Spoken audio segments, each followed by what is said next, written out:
Hello, I'm Hazem Seeker. This is Counting the Cost on Al Jazeera, your weekly look at the world of business and economics. Why China is pledging billions of dollars in loans to revive the Middle East. From quantum computing to 3D printing, we'll look at the world's best innovators in 2018 and what it means if you live in a country that didn't make the top 10.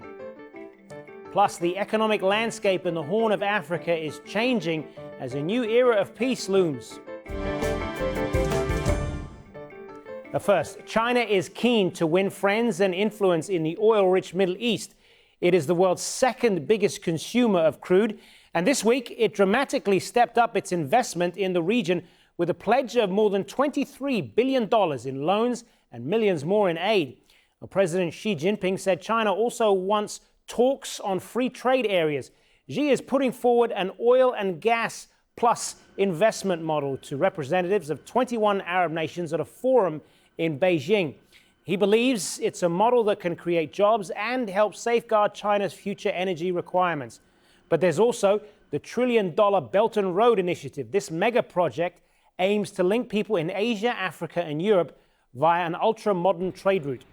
It is a reinvention of the ancient Silk Road for the modern age. And the Middle East plays a vital role. So let's take a closer look at what's happening. First of all, the region provides more than half of China's crude oil imports. China believes this makes Arab countries natural partners of the Belt and Road Initiative. Their location as well is right in the middle of the ancient trade route. Saudi Arabia's Vision 2030 and other development strategies have all been linked to it. Now, China's goal is to double its Middle East trade to $600 billion by 2020. It is now the largest trading partner with the region. Saudi Arabia sold more oil to China than the United States for the first time in 2009. In 2018, Chinese-Saudi cooperation now extends to space exploration. But China is also Iran's #1 export partner. Iran is an important link of the One Belt, One Road with a high-speed railway plan to connect Xinjiang and Tehran. Well, joining us now from Hong Kong is Ruben Mondahar, Professor for Asian Initiatives at the IESE Business School at the University of Navarra in Barcelona. Thanks very much for being with us. So what should we read into the timing of this investment? Is this all part of China's, to what extent is this all part of China's One Belt, One Road initiative?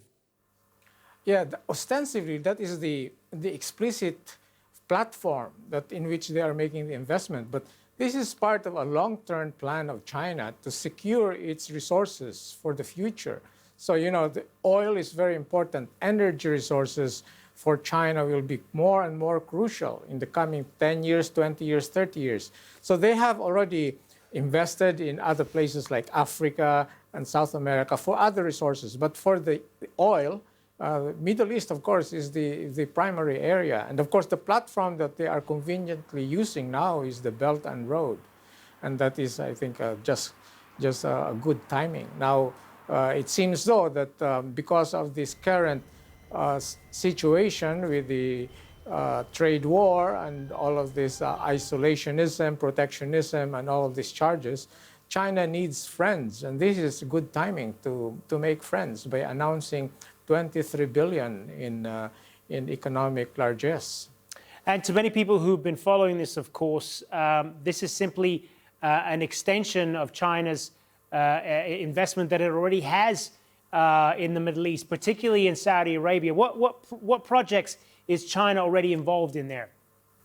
They have already, with some countries already, they have already begun that in the past. But this is like, they are doing this as a club to the whole Arab League. They're counting 22 countries. And not only that, they want to make a free trade deal with each of those countries, which now at the moment there is no such thing yet. So this is the step that they're going to do. So you know that the Chinese also, especially in transportation, because of the influx of Chinese tourists that have gone to the Middle East. So they have actually been increasing their contacts with them, investing in different services sectors there.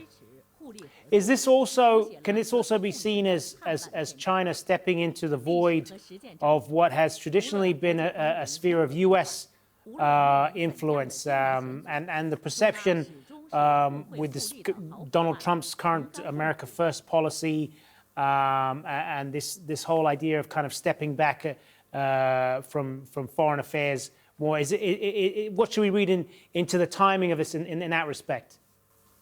Well, you can see it in that way, but that's only one point of view. So it's not just really stepping into the void. As I said, there's also kind of this securing the resources for the future, and then also making sure that the Belt and Road is more tight so that they link, because they're linking ports also in the Middle East. But, you know, the Middle East is always, it's more problematic, for example, than South America. The Middle East is probably the most kind of volatile region in the world at the moment. So then China is stepping into a very difficult area. And you mentioned earlier China's extensive investment in Africa, because what attracts a lot of countries to Chinese investment is that very often it comes with few conditions attached to it, particularly in the political arena. Is that the same thing going on there with Middle Eastern countries? Not only that, China has a particular way of investing. So they bring their own labor, for example. China is not very flexible in many ways. They can be effective, but in their own terms. So, and this creates some problems with the countries that they're going into. So they don't easily meld with the local population. First of all, the language is, most of the countries in the world, English is a second language. So for China, that is still a difficult language for them. And you remember, you're talking of when they build ports, when they build roads, they will bring their own workers. And sometimes this creates frictions locally. Good to speak with you. Ruben Mondahar in Hong Kong. All right, still to come on Counting the Cost. Protests in Uganda after the government moves to tax social media apps. But first, this week, the leaders of Ethiopia and neighboring Eritrea declared the end of a more than 20-year-long war. It's hoped that will help boost economic growth in East Africa. Ethiopia's economy has grown at a faster rate than any other African country in the past 10 years. And it's been trying to open up its economy. But foreign investors and local businesses complain a shortage of foreign currencies like the US dollar are stifling the private sector. Mohamed Ado reports from Addis Ababa. This is the Great Ethiopian Renaissance Dam on the Blue Nile. Nearing completion, the project has been fully funded by the government and the people of Ethiopia. It's a fact many here are proud of.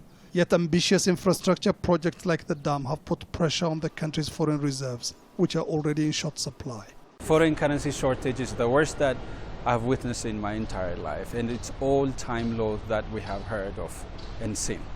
And this is because, look at the economy, look at the construction sector, you look at the manufacturing sector, look at the import, everything, and the government projects, all those that have been planned ambitiously have slowed down. Another cause for the crisis is that Ethiopia sells far less than what it buys. The International Monetary Fund says that Ethiopia's foreign reserves at the end of the 2016-2017 fiscal year stood at 3.2 billion, less than what it spends on imports in 2 months. In recent years, Ethiopia has encouraged massive Chinese investment in industrial parks to create employment and increase exports. The government has directed banks not to issue foreign currency to importers who are not in sectors considered a priority, such as pharmaceuticals and manufacturing. And with no means of paying their suppliers, many have been forced to close down. At Addis Ababa's largest market, Mercato, traders complain of how bad business is. Faris Khalil imports textiles from China and Dubai. Getting supplies is a real challenge for us. Increasing prices are also keeping customers away. Last year, the government devalued the local currency by 15% in an effort to boost exports and contain rising inflation. But prices kept rising. We don't fix the prices. That is beyond us. The farmers in rural areas do, depending on their production costs.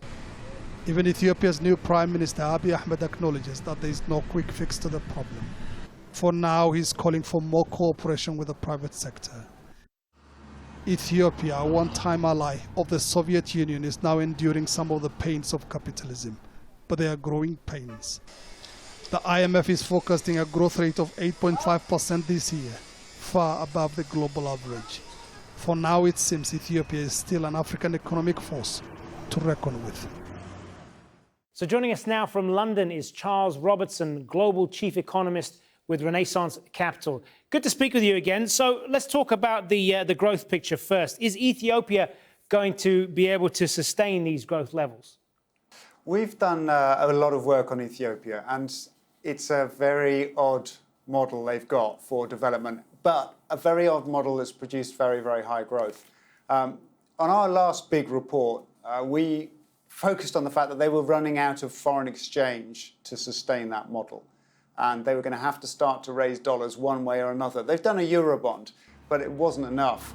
And it was creating big distortions in the economy. So it's a matter of how can they get the cash. They've been borrowing from China. And the recent declarations from the government suggest that they might start to raise the money by selling some of their kind of the golden goose, if you like, or at least selling stakes in their golden geese of their major companies like Ethiopia Telecom or the airlines.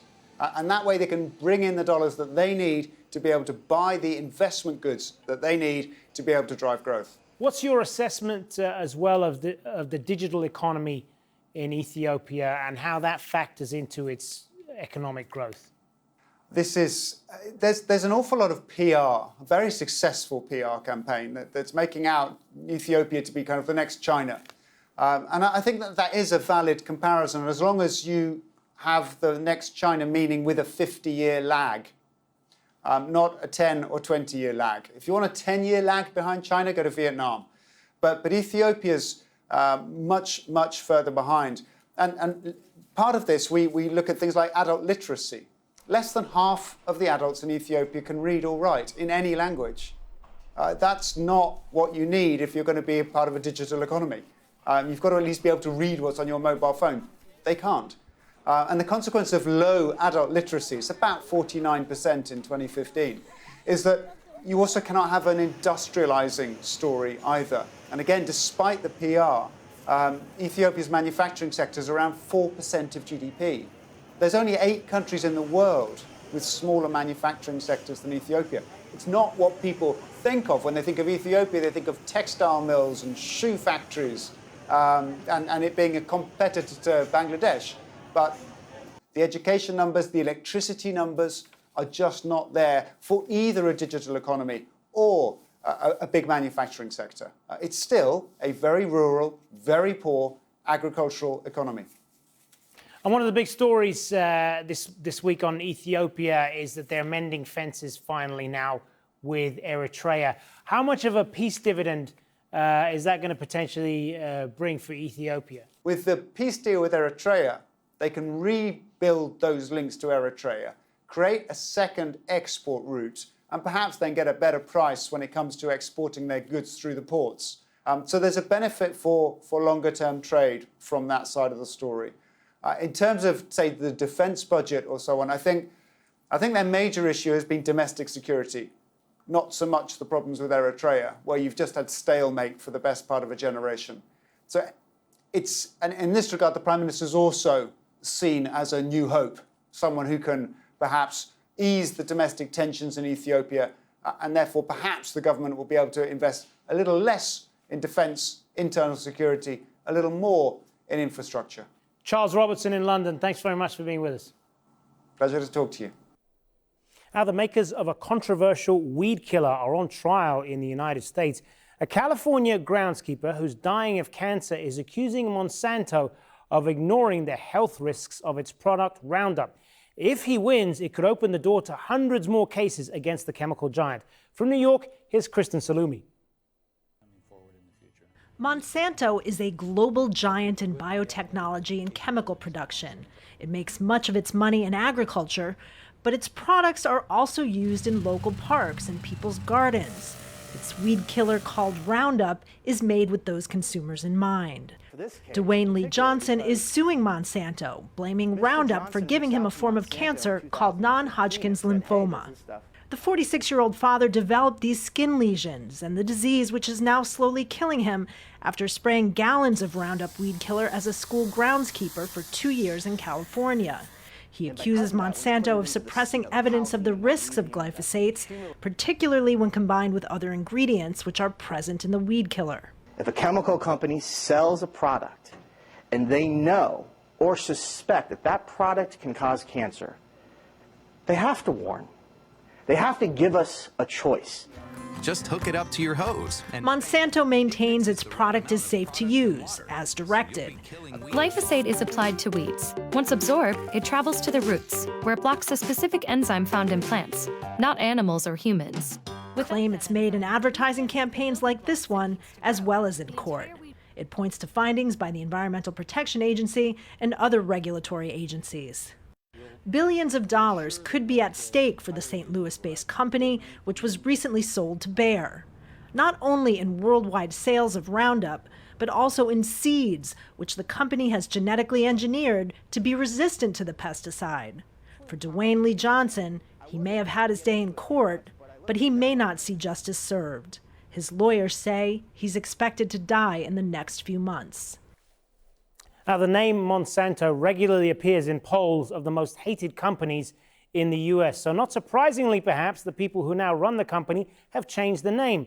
German drug maker and agricultural giant Bayer concluded a $62.5 billion takeover in June to create the world's largest maker of seeds and pesticides. And Bayer is dropping the name Monsanto. The acquired products are still there, but they will become part of the Bayer portfolio. From the invention of the wheel to space exploration, artificial intelligence, and the creation of social media, innovation is not a new phenomenon. And a good place to start looking at where the next set of inventions that can potentially change the world's economy is the Global Innovation Index. Now, the 2018 report has just been published by Cornell University, INSEAD, and the World Intellectual Property Organization. Its aim is to provide insight into the state of innovation around the world. And this year's index has Switzerland in the top spot, followed by the Netherlands, Sweden, and United Kingdom. The US has slid 2 places to number 6 on the list after Singapore. Innovation was measured by 80 factors in total, including mobile application creation and education spending. Countries at the bottom of this year's rankings include Burkina Faso, Togo, and Yemen. And one key takeaway is that China joined the world's top 20 most innovative economies for the first time. Well, to get more on the 2018 Global Innovation Index, I'm joined by Francis Gurry, Director General of the World Intellectual Property Organization. WIPO is a UN agency which promotes the protection of intellectual property throughout the world. Thanks very much for being with us. So how would a high ranking affect the overall quality of life in a country? And is it possible, for example, to innovate yourself out of poverty? Yes. Well, it's not so much the ranking that affects the quality of life, but the fact that the ranking reflects that the country is a good producer of innovation. That means, in turn, that the economy will be and its enterprises will be extremely competitive, because so much competition now is based on technology and innovation.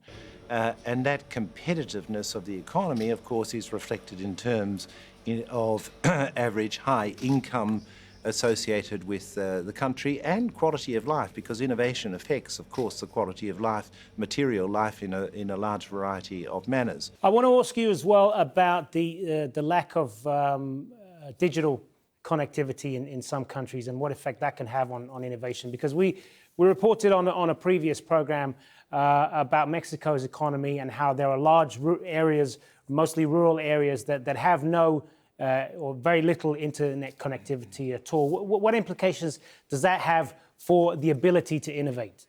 Look, I think the innovation, the lack of connectivity is a major, major obstacle, and it's something that we all need to pay attention to. It's a bit like saying you have no industrial capacity in the industrial age. In the digital age, the lack of connectivity means that you are not a player in the game.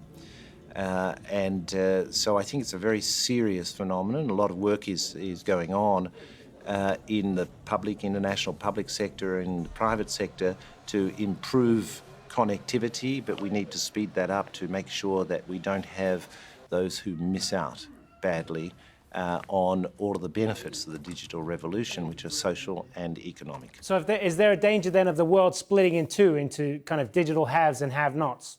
I think it's a great danger, and I think you could go a little bit more broadly than digital and say technology in general, because there's a lot of technology in the health area, for example, which is not available on a widespread basis throughout the world. And this is a big danger that with the speed of technological development and the sort of resources that are required for new technologies and the development of new technologies, it's a big danger that we may have, as you say, an exacerbation, a worsening of the gaps, the very considerable gaps that exist in economic and technological capacity throughout the world, and thus the social benefits that are derived from having rather high-performing economies and technological capacity. Good to speak with you, Francis Gurry. Appreciate your time.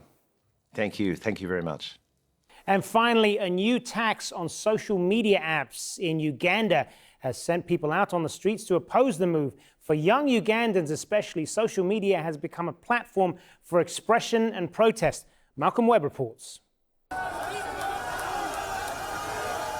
Many people here in Uganda's capital, Kampala, aren't happy about having to pay to use the internet's most popular services.